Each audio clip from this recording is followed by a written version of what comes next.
big sky, big potential. In association with Mills and Reeve, this is Eastern Promise. Achieving more together. Welcome to the Eastern Promise podcast, our flagship of advocacy made in and for the East of England, bringing you the brightest and best of our region across science and technology, energy, the creative arts, and enterprise.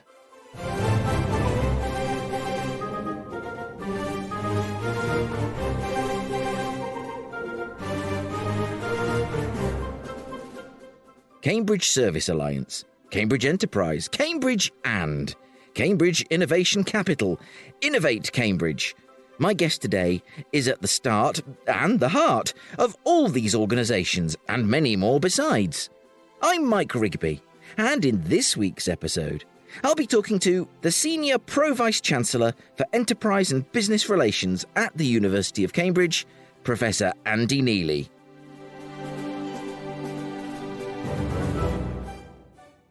And finally, social enterprise with purpose above profit is a critical part of our social infrastructure.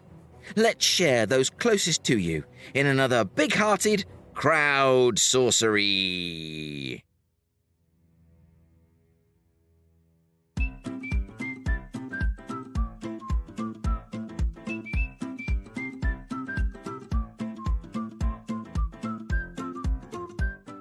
Google Andy Neely. That's N-E-E-L-Y. Go on, I'll wait.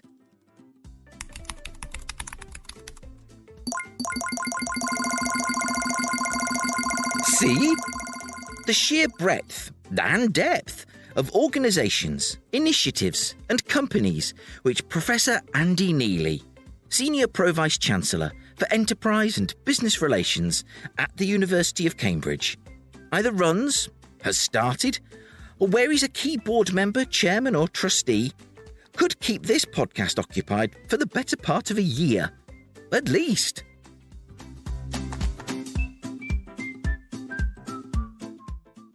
And in my first faltering steps into the Cambridge ecosystem, most of the organisations I came across had Andy's involvement stamped into their very DNA.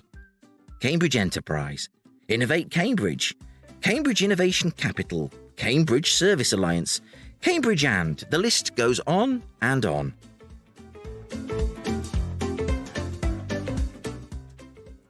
It should therefore surprise no one that I jumped at the chance to interview Andy for the Eastern Promise podcast.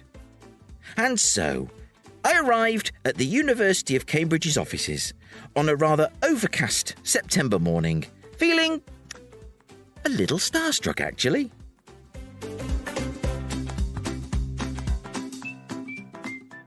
Andy Neely, Pro-Vice-Chancellor for Business and... What's the full title? I remember writing that was a bit vaporised. My full title now is Senior Pro-Vice-Chancellor for Enterprise and Business Relations. There you go. And I have to say, looking over everything, I've been looking at Cambridge Enterprise, Cambridge and the Cambridge Service Alliance, and you're everywhere. I talked to the Mayor of Cambridge and Peterborough, Dr.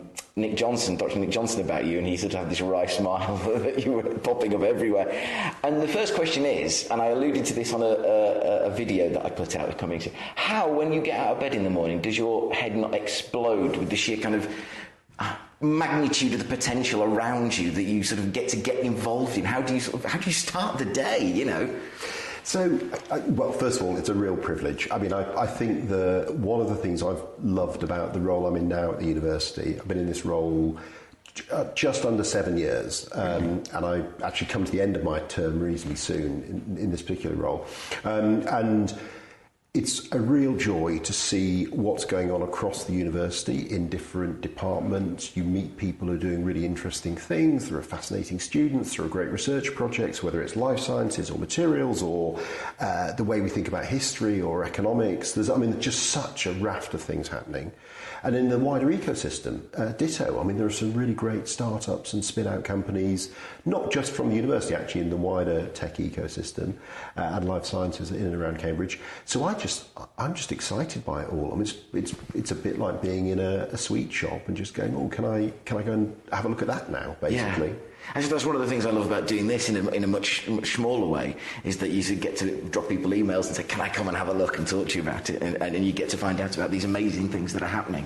But I just think I wouldn't know where to begin in an ecosystem like this. And I suppose you just have to have your ear to the ground and sort of pick out those things, start with the things that you know about, that you're interested in, that are close, and then sort of slowly filter out into the wider ecosystem. Yeah, I mean, I think particularly when it comes to the sort of entrepreneurship innovation ecosystem, an analogy I've been using more and more is that of a gardener. I mean, I don't think that you can deliberately design and construct an innovation ecosystem and go, like an engineer, we're going to build it and it's going to look exactly like this. I equally don't think that you let it completely, like a jungle, just grow and randomly occur. But I think increasingly, actually, when you look around the world, this seems to me to be what more and more groups are doing. The gardener analogy is quite helpful, because in a garden you let things grow and you let them develop, but you decide where to weed and where to plant some new seeds and where to fertilise if you use fertiliser. And so you're sort of tending and nudging something in a direction without trying to structure it and control it. And getting that balance right, I think, is really important in an innovation ecosystem. Well, we sort of had that on full display on the 11th of October this year with the Innovate Cambridge Summit, where they launched the Innovate Cambridge Strategy 2023. Now, what I noticed in the opening thank you note of that document was that it talks about a generational opportunity to be seized. And I just wondered how you'd quantify and define that, and for those outside Cambridge who perhaps aren't as steeped in the ecosystem. Yeah. So Innovate Cambridge is really interesting. I mean, this has been a conversation that's been going on now for about 15 months. And it started with a series of sort of small workshops, dinner discussions with different groups of people. So some of the venture capitalists, some for businesses, some for local politicians or the civic leaders, some for the universities, some for the networks that exist, and so on. And in essence, the question we were asking people when we got them together was, if you think about sliding door moments that have happened previously, what's fundamentally changed the way that Cambridge as a city works? So you might think about the creation of the Science Park. You know, Trinity College founded the first science park in Europe 60 odd years ago. That's the Cambridge Science Park. Really important decision in terms of shaping how the tech ecosystem has developed in and around this city. AstraZeneca's decision to come and base themselves in Cambridge, really important decision around life sciences and what's happening in the life sciences sector. The university's policy around IP, we tend to be quite liberal around IP in this institution. That's important in terms of attracting good faculty, but it also encourages spin-outs and start-up companies. Again, important in terms of shaping the ecosystem.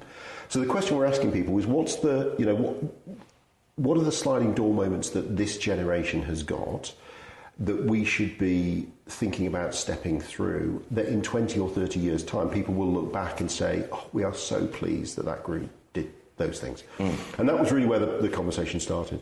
There's then been a whole series of discussions, and in essence, I guess there are two things I'd say about the Innovate Cambridge strategy. The first thing is the ambition is, say, how can we, in the next 10 years, have the same level of impact that we have had in the last 25. So that's around startup companies, and it's around venture capital in the system, and it's around having an impact on the world. You know, ultimately the university is interested in making sure that we make the world a better place and contribute to society. So that's one piece. How do we speed up that level of impact and compress what took 25 years last time? How do we do it in the next 10? And the three things that we think are really important to do that. The first is about getting the ecosystem to fire on all cylinders. So that's having the right capital, it's having the right places, it's having people with the right skills, etc. The second is making sure that the local population benefit from and see that they're benefiting from innovation. Yeah. And so it doesn't become a kind of, there's a tech or a life sciences ecosystem over there waving my hands and pointing in a different direction. And what that's done is just increase the cost of housing and make congestion worse in the city because it's brought more people in. Actually, we need to think about the jobs that are being created, the employment opportunities that friends and family have, and also the way the innovations change people's lives. So, cancer survival rates in Addenbrooke's Hospital are the best in the UK, and part of the reason for that is the research that goes on around early detection of cancer, and that's improving people's lives. The voice recognition software in your phone, Alexia Siri, based on software developed in the university, again improving the way that people live their lives. And so what we need to do is make it much more explicit and obvious to people how some of the fantastic things that are happening in the city are also improving not just the quality of our collective lives in the city, but across the UK and indeed across the world. So that's the second thing. And then the third thing, I think, is being more porous. So there are comments made about Cambridge as the sort of, the equivalent of Silicon Valley in the US. But actually, we're a tenth the size of Silicon Valley. We're a tenth the size of Boston. And even if with the Cambridge 2040, Cambridge 2050, Michael Gove's plans around Cambridge, which we might come on to, even if Cambridge grew significantly, we're still going to be relatively small in comparison to Boston and Silicon Valley. And so the way that you start to compete at that sort of scale is by being more porous and connecting to other parts of the UK. So the Oxford-Cambridge arc is an important area to think about, the pan-regional partnership, or the link that we announced with Manchester as well. Yes. It's about how do you make connections. So we have some lovely examples. There's a company called Pragmatic who is doing its R&D in Cambridge and doing the fundamental science around its new products. It's into electronics, semiconductors, and its first manufacturing facility has been opened in Sedgefield near Durham. Yeah. And it's been opened there partly because there's something called the Centre for Process Innovation up there, which has got the local skills around how you manufacture things are really good in that part of the country. So it makes sense for them to build their manufacturing activity and their supply chain in and around the Durham area, and they can do their R&D in Cambridge. That's a brilliant model, and we should be encouraging that to happen more and more. It's funny you mention that because one of the things I did on the Eastern Promise podcast, which is kind of like our main advocacy and tool for the region, is to look at the Norfolk Brecks, particularly Thetford and Snetterton, which is smack bang in the middle between Norwich and Cambridge, and say, OK, how can this area support the growth of Cambridge? Labs want to cluster in Cambridge, get that, OK, but how can we enable that by saying that, OK, there's land at Snetterton Business Park available.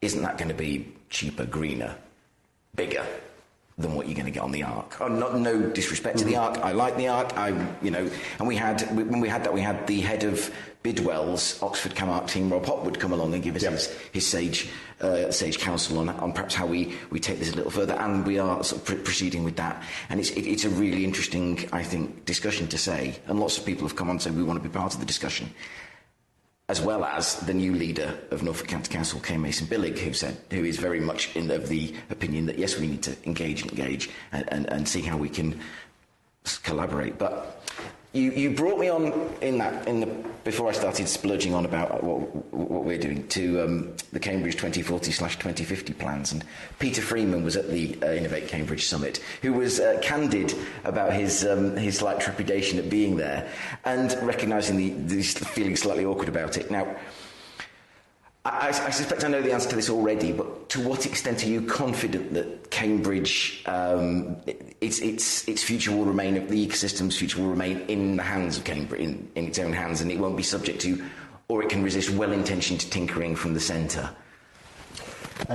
So just one thing on the Arc, and I'll come to the Peter Freeman thing. I mean, for me, the Arc doesn't stop at Oxford and Cambridge. It actually needs to extend beyond those across the UK. And linked to that, actually, I mean, the Arc in some people's minds, the arc is 1 million houses and transport infrastructure. For me, it's not. It's about a kind of innovation ecosystem. Yeah, that's much more important now.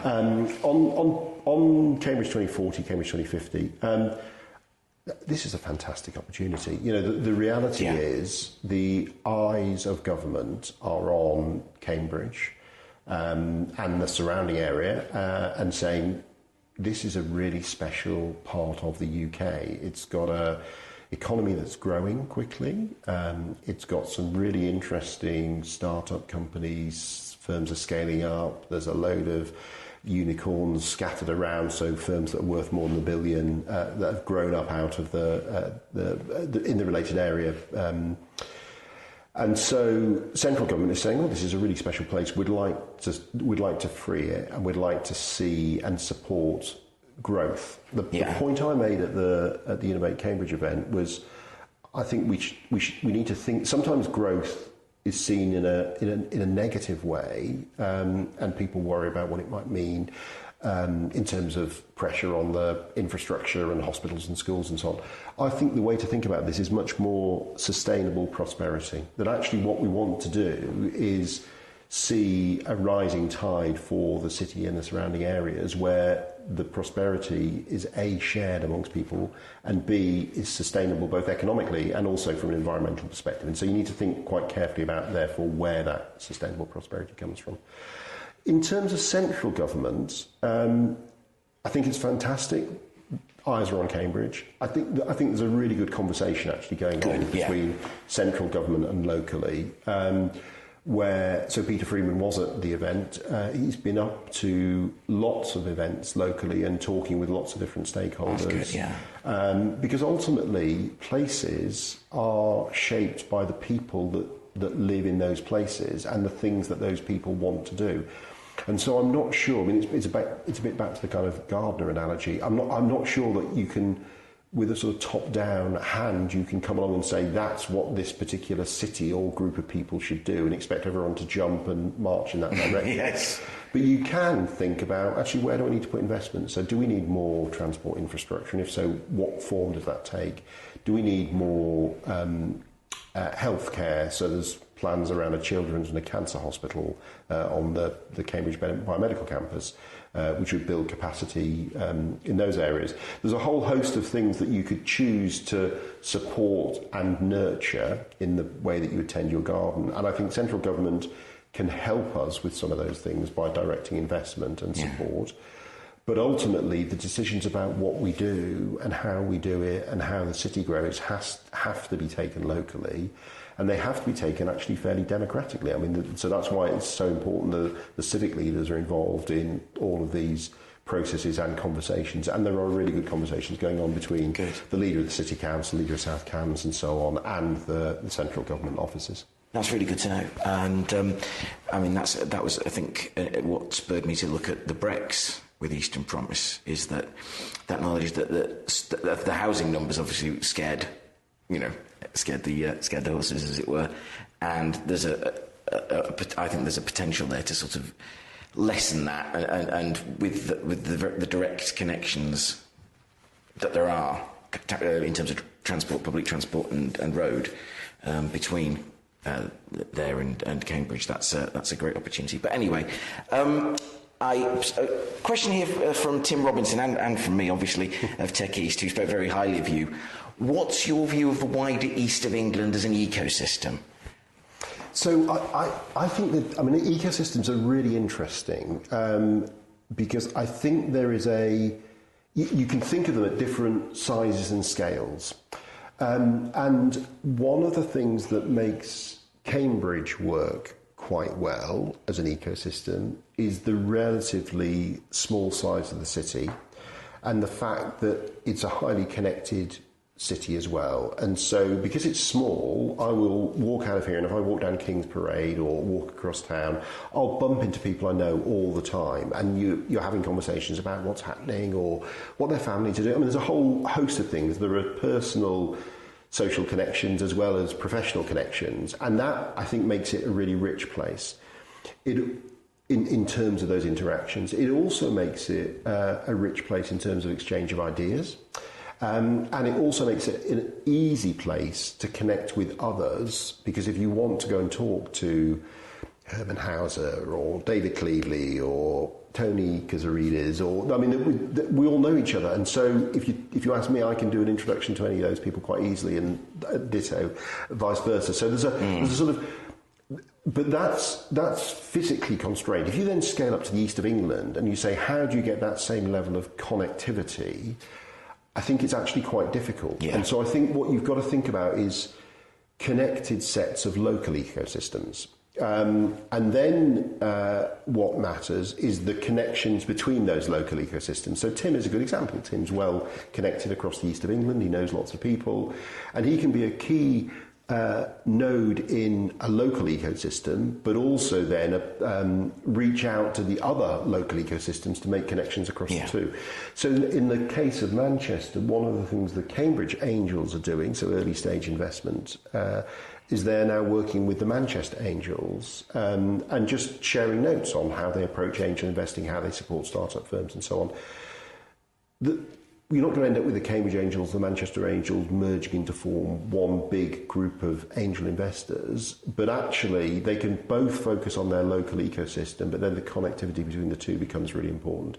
And so I think for the east of England, what we need to do is make sure that we've got really strong local innovation ecosystems, often around particular geographies, particular cities, and then worry about the connectivity between them and how we get good exchange of ideas and people between those ecosystems.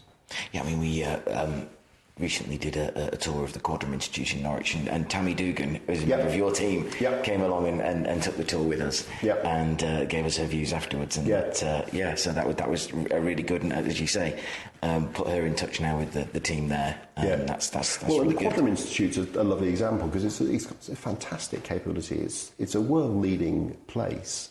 And often in terms of successful ecosystems, that's what you need, is those kind of anchor institutions around which you can build the successful ecosystem. Yeah, I mean, I think sometimes I feel that there's a reticence in the rest of the region to sort of be active. And my philosophy has always been not to be deterred by the fact that Cambridge seems sort of impenetrable and remote, and just sort of get in there and get stuck in, go to things, meet people, make those introductions, and it all kind of spirals on. And it's been just one of the greatest professional pleasures I've had is just getting into this ecosystem, meeting people, getting those connections. And now when I do things on social media, the people who will comment, there's as many, if not more, from Cambridge than there are from Norwich and Norfolk and Suffolk.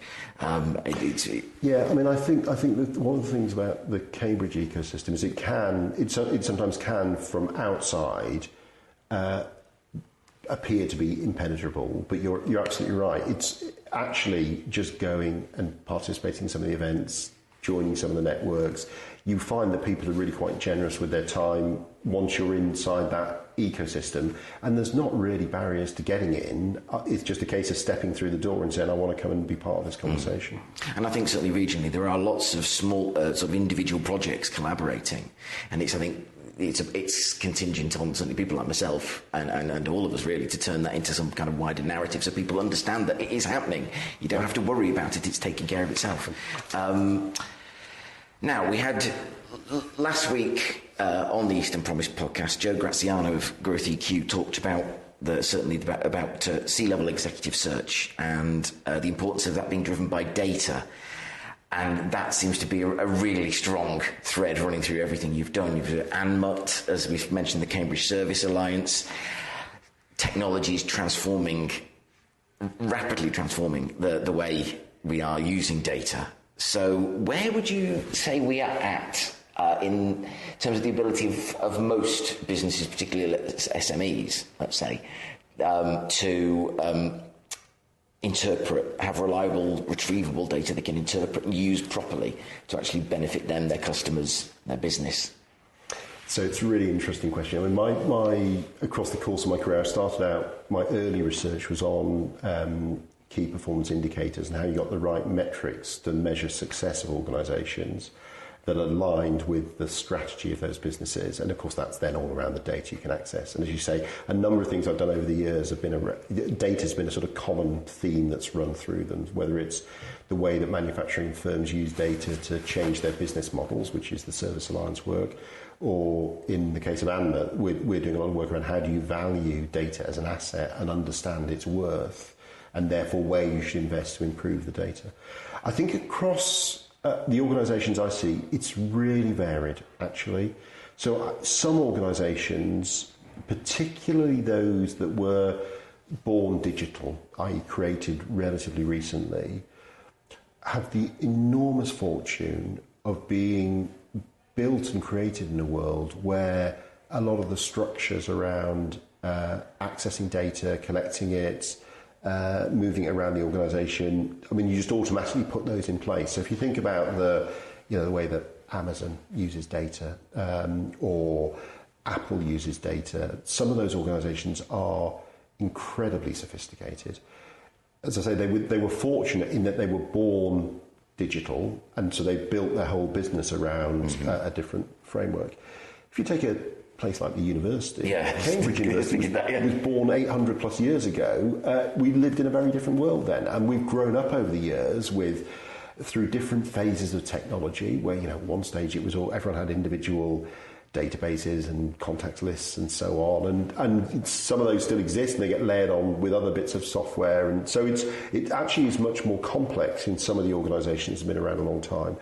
I think generally organisations are aware of the power of data for them, and are striving to get access to better data for a number of different reasons. So I think, first of all, if you've got really good data, you can use it to make clearly much better decisions inside your organisation. So there's something about your own operating model and how where I choose to allocate resources, how I make particular choices to do specific things. All of those kind of issues are increasingly reliant on having good data to run the organisation more efficiently, basically. I think there's then a piece for data, which is about actually good data also gives you really interesting insight into your customers and what they are doing, thinking, feeling, how they're reacting to your organisation. And there are some really rich examples. One of the projects I'm involved in is trying to take qualitative data, so statements that people make, as well as quantitative data, numbers, through things like the Net Promoter Score, to really understand how customers feel. So the Net Promoter Score is a really common way of measuring organisational performance, and it basically looks at how likely people are to recommend your organisation to others. Often when people get a Net Promoter Score, they've also asked some qualitative statements, how do you feel about us? And people will describe stuff. And one thing we've been doing is taking both of those and saying, well, look, someone's got let's say an 8 on the Net Promoter Score, it's out of 10, but 8 out of 10. But then when you look at the qualitative comments, you find that there's a positive phrase in there, but there are 3 slightly critical phrases. That 8 should really be an 8 plus 1 minus 3 to modify the tone of the number a little bit. We wrote an article 2 or 3 years ago now in the Harvard Business Review, talking about the way in which that form of analysis allows you to better predict the likelihood that you're going to retain a customer than just relying on the Net Promoter Score as a straightforward number. Yeah. And so there's all sorts of sophisticated things going on in that space. And then the third thing that people are doing with data is using it to rethink the way that their business model operates itself. And so I've done a lot of work in the Service Alliance with particularly with manufacturing firms who are they're doing what's called servitization of manufacturing, so selling services and solutions rather than products. Because in many cases, actually, we don't necessarily want or need the product. What we need is the outcome the product will deliver. So the car, actually, it's not that I need a car necessarily, but I need the ability to get from A to B. And so if you could offer me a service or a solution which met my transport needs, which meant I didn't have to have necessarily my own car, I wouldn't put as much capital investment into the car. I wouldn't be sitting there in the garage when you're not using it as a kind of waste of resource, you could have a much more sophisticated model. And so people are thinking about how do we change our model to offer a service or a solution, and data enables a load of that. So I think it's enormously varied across organisations, depends a bit on age and maturity of the organisation. But as you roll forward, I struggle to think of a business or a public sector organisation that actually won't need to get its data into a state where it can use it much better, and those that fail to make that transition, fail to get their data in the right state, will be in a competitive disadvantage over the years. Yeah, absolutely. I think I'll just say this, that as part of my sort of preparation, I studied the Cambridge Service Alliance 2021 report. I think I got a print out in the back. And in that was some really brilliantly written articles, pieces by your colleagues on the Alliance about explaining at some level like myself, who knows he needs to do it, but is putting it off endlessly. But explaining why that's important, explaining the advantages of a good grasp of your data, and how important the kind of the 5 ways that's going to be important in the future. I really recommend people looking it up, because it is a really, really fascinating read. In Cambridge and the wonderful Harriet Fear, you have a dynamic front door to the city for the global economy, for global investors. In Cambridge Enterprise, you've got a means of delivering economic impact, commercialisation, knowledge transfer for the University of Cambridge. Loads of really rich networking groups, Cambridge Wireless, you've got Cambridge Cleantech, etc., etc. We've talked about Innovate Cambridge. What does Cambridge need? What don't you have that would really benefit you? This is back to the question of how do you get the innovation ecosystem firing on all cylinders. And I think there are 2 areas that, in terms of capital, that we worry about at the moment. So the first is around proof of concept funding. So if you think about the way the UK operates, we've got UKRI, UK Research and Innovation, that will fund research projects that are early stage. The venture capital or the angel investors will come in when you've got something that's, there's a fit with the market, you've maybe got a prototype for the product, but there's a gap between the two when the research stops and before you've got something that really is investment ready.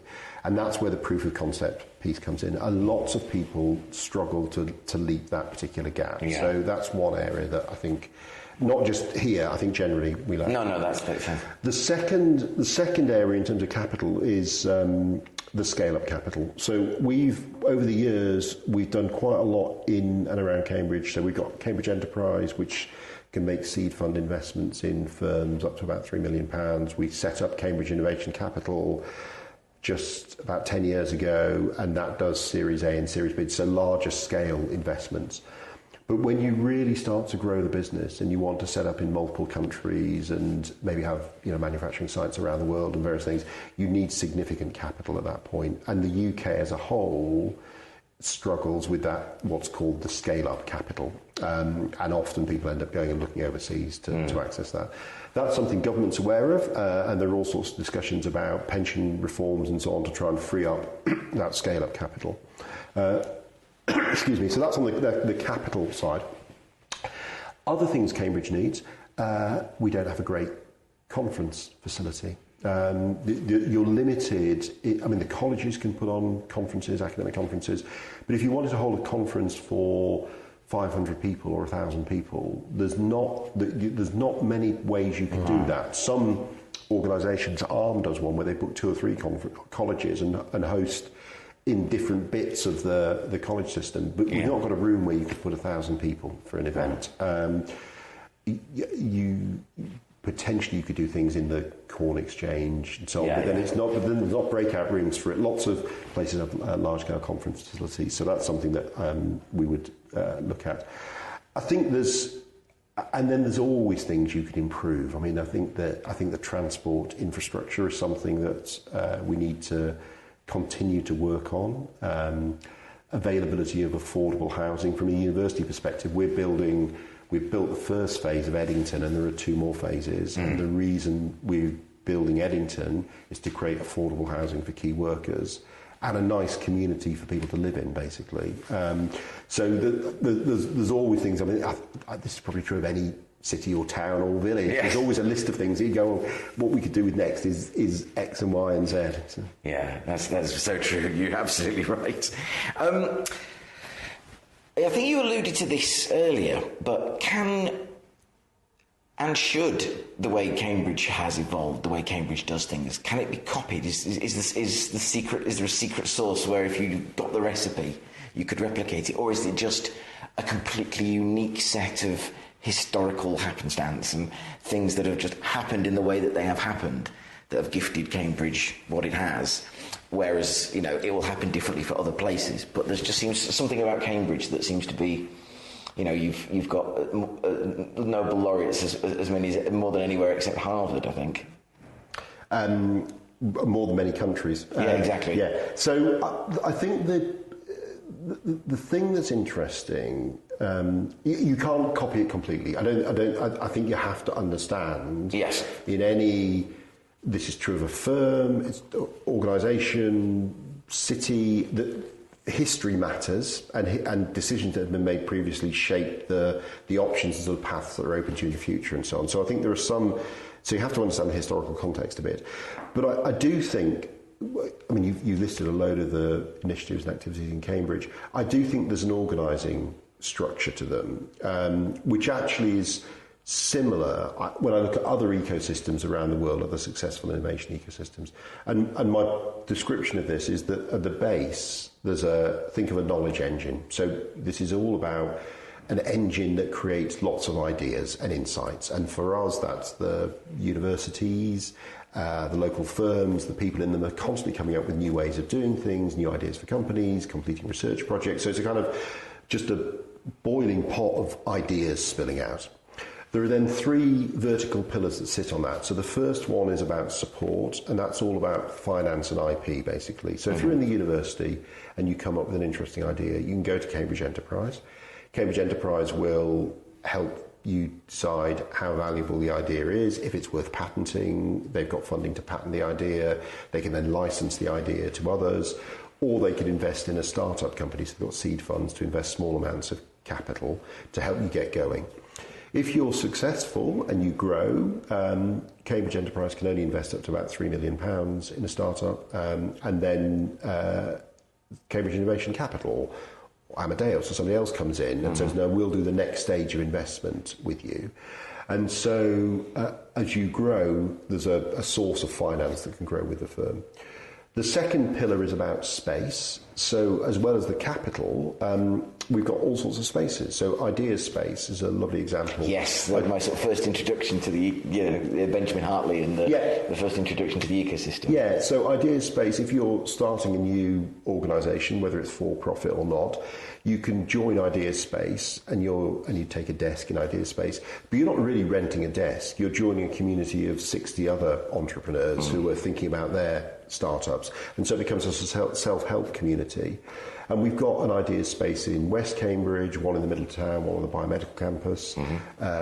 Eagle Labs perform a similar function. Yep. As you grow a little bit, you might move out of Ideas Space and into the Bradfield Centre or St John's Innovation Centre, and there's modular offices. So in the Bradfield Centre you can get an office for 3 people or 6 people or 9 people, and as you grow you might add a bit more space.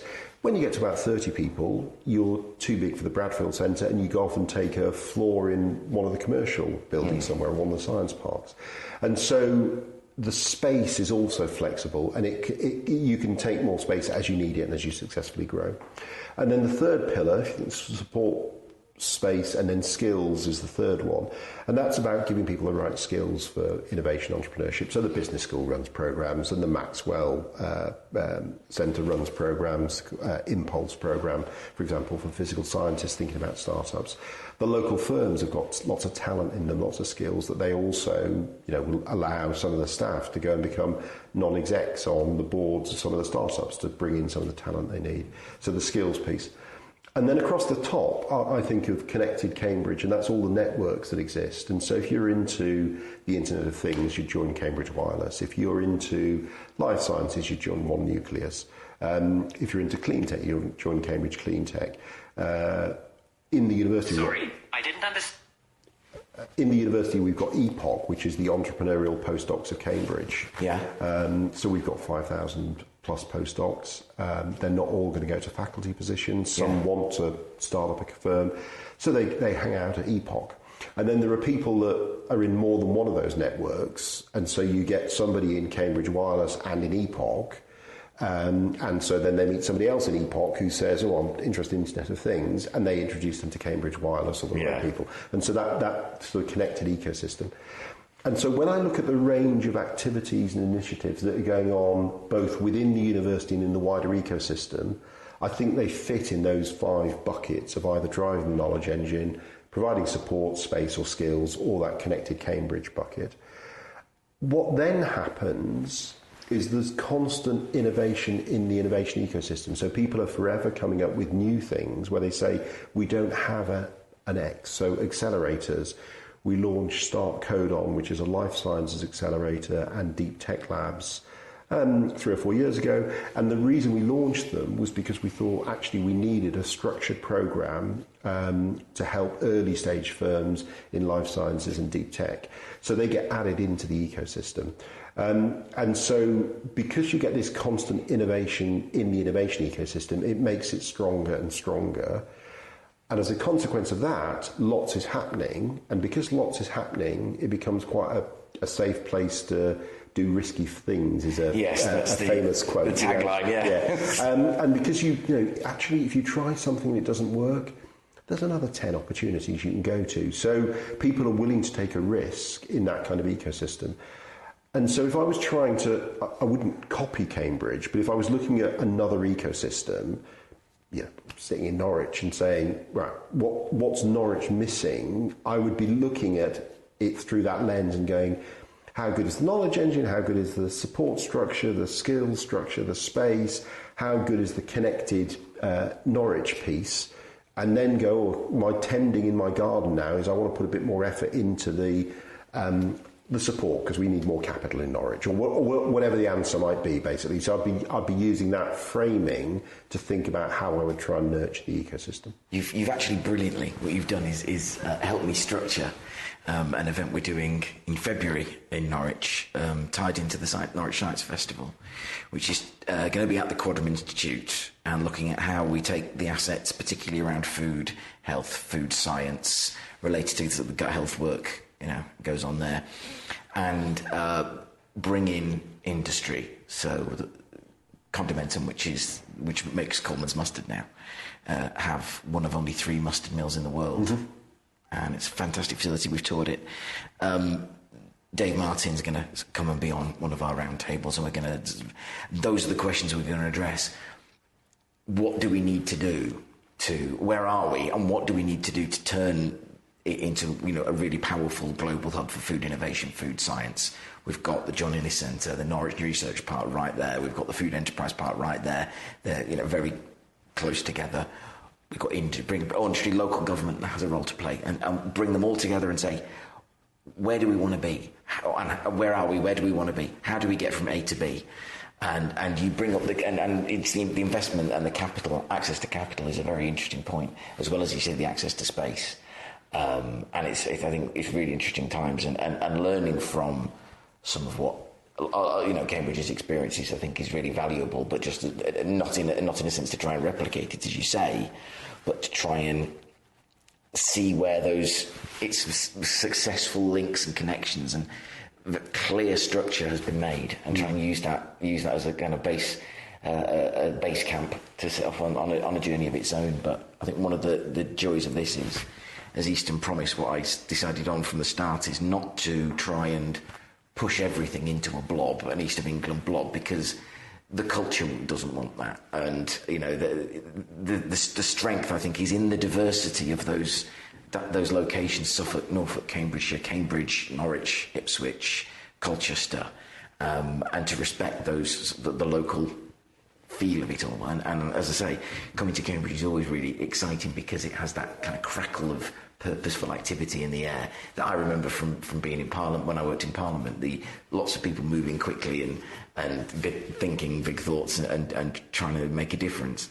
And I think that's one of the things that I really recognise and feel being in Cambridge, that crackle of activity. And it really is a joy to be here. So, Professor Andy Neely, Senior Pro-Vice-Chancellor, thank you very much for your time. It's been a joy. I wish we could carry on, but you're a busy man. Thank you for your time today. Been a pleasure.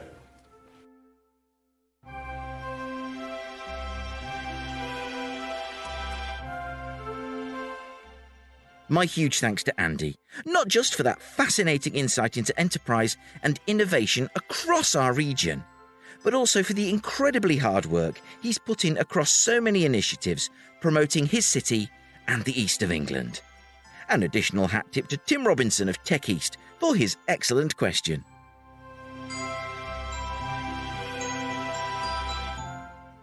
And now, we are so blessed in this region that so many of you wonderful people are out there, fighting the good fight and taking a stand for those less fortunate than ourselves. However you choose to make your contribution, and whomever you choose to serve through that contribution, let's share the magic in an appropriately seasonal CROWDSOURCERY.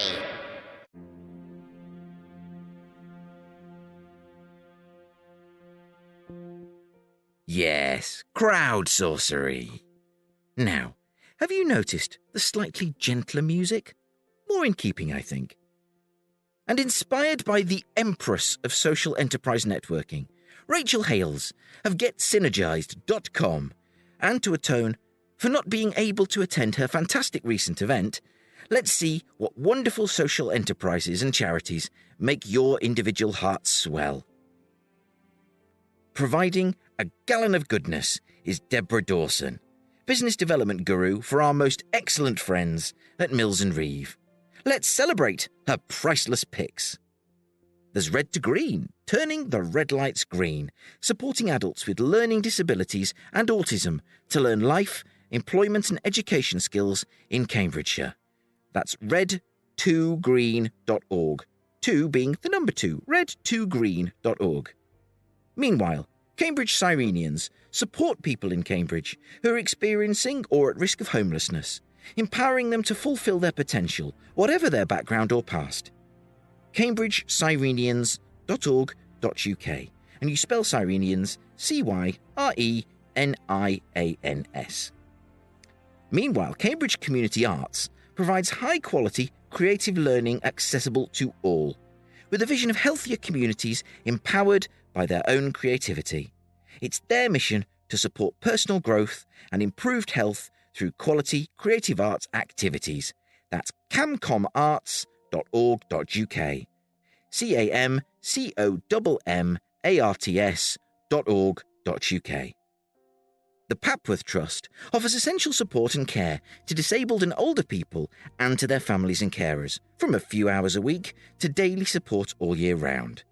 They help people adapt and repair or improve their homes, and to find any grants and benefits they may be entitled to. They have a wide range of leisure and learning activities available, from sports and youth clubs to life skills and qualifications. Find out more at papworthtrust.org.uk. Caring Together's vision is a world with no unpaid carer in crisis, isolated or struggling alone. They work across our region, and you can join them in working to make this vision a reality for people who are looking after a family member or friend. Visit their website at caringtogether.org. Talk to us about anything, says Centre 33, Cambridgeshire and Peterborough. They believe young people should be listened to without judgment. So should we all. Centre 33 have been offering free and confidential information and support to young people for over 40 years. They support any young person up to the age of 25 with their mental health, caring responsibilities, housing, sexual health, and more. Centre33.org.uk, and the 33 is in numbers. And Give Your Best, an award-winning tech-for-good social enterprise, offers the first circular platform of its kind where people and brands donate clothes online so refugee women and children can shop for free with the agency and dignity they deserve. They turn donating into gifting and empower through choice. That's at giveyourbest.uk. That is correct. I haven't missed anything out. It's giveyourbest.uk. Moved by this are Give Your Best, who have responded. Thanks for the recommendation, Deborah. Likewise, Deborah. That's less a shout-out, more a sustained yodel. Thank you very much. Meanwhile, another friend of the show is Adam Peed, business development strategist for Innuti, talent acquisition and recruitment expert, life science and workplace solutions. There are many wonderful examples, says Adam. However, I think the feed in Norwich is one I love. Absolutely spot on, Adam. And, as the feed says on their own website, by the power of food! The feed's mission is to empower communities in Norwich, ensuring each and every person has the support to eat well, live well, and feel connected. thefeed.org.uk. The Feed are wonderful people doing absolutely delicious work. Tarquin Bennett Coles, another pal of this very podcast, senior partner at SCI Partners, advisor for Little Bean Journey Limited, pro bono mentor for the Homerton Changemakers, and careers in healthcare supporter for the MBA and EMBA students at the Judge Institute. Tarquin salutes Cambridge Rape Crisis Centre, which offers free specialist support to women and girls across Cambridgeshire who've been subjected to rape and sexual violence, no matter when that abuse happened. Their website, cambridgerapecrisis.org.uk. Tarquin also highlights Beacon for Rare Diseases, a UK-based not-for-profit that offers patient group trainings to help often small and voluntary organisations to form, grow and professionalise. It's through Beacon's events and trainings that patient groups have the opportunity to connect and collaborate with others across the rare disease space. Their website, rarebeacon.org.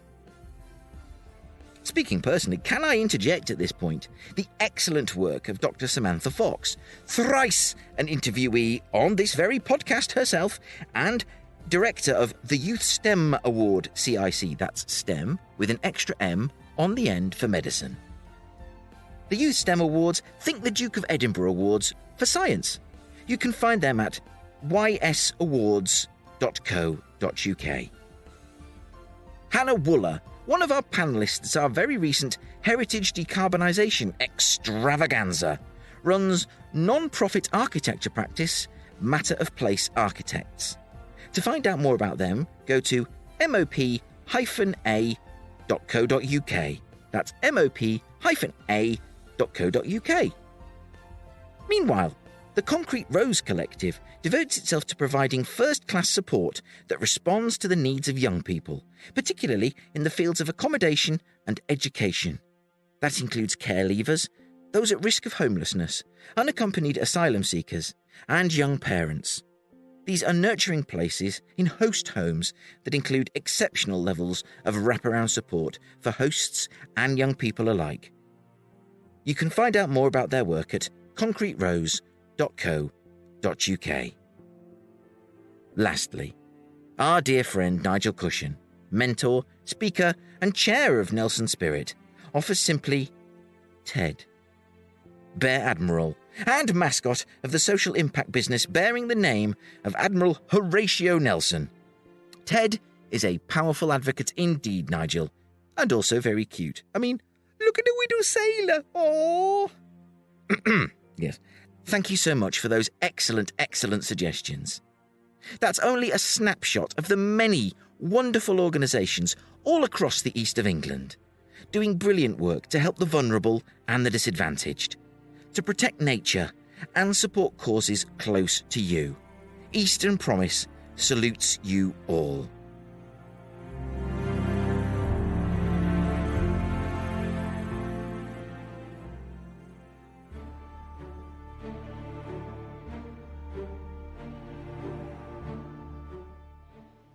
And That's all we have time for on episode 83 of the Eastern Promise podcast.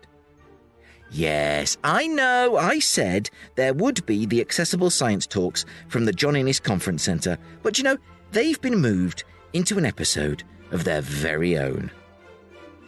All that remains is for me to thank Professor Andy Neely, Senior Pro-Vice-Chancellor for Enterprise and Business Relations at the University of Cambridge.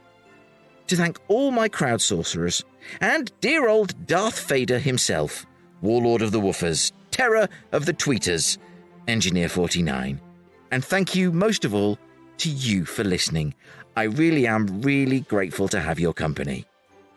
I shall be back next week, when you can join us for parts 3 and 4 of our occasional series, focusing on the capacity of the Norfolk Brex to support the growth of Cambridge. Recorded on location at Snetterton Business Park. Join me for that in just 7 days' time. Until then, bye for now.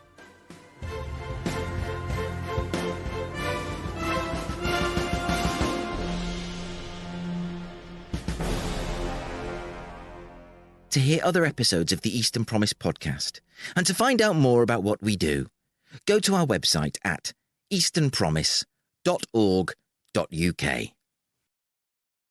Eastern Promise is a Priors Croft production in association with Mills and Reeve, achieving more together.